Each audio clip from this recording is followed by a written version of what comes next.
Welcome. In this video, we'll break down the triathlon results program, which models participants in a triathlon, calculates their total time, and sorts them to find the fastest.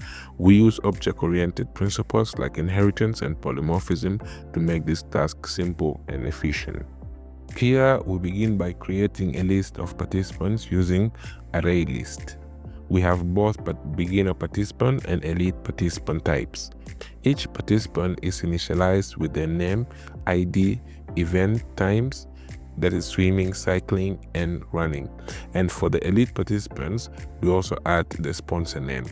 We add these participants to our list using participants.add. This gives us a mix of both beginner and elite participants. Now, once the details are displayed, we sort these participants by their total time using the sort method.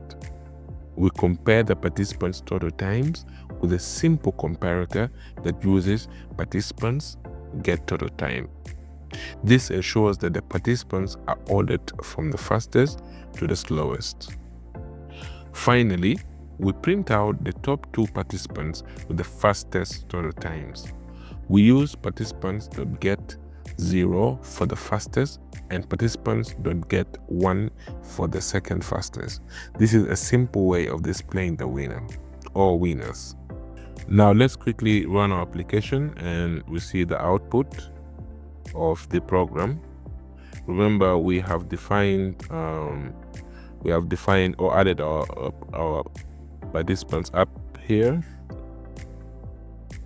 Yes, now we see we have our participants. This is a beginner participant and the second one is an elite participant. That's why you can see it has a sponsor, and also the same thing for the second, and the fourth one is also an elite participant with the sponsor, and it has sorted the fastest and the second and the first participant when it comes to the time taken to complete the tasks.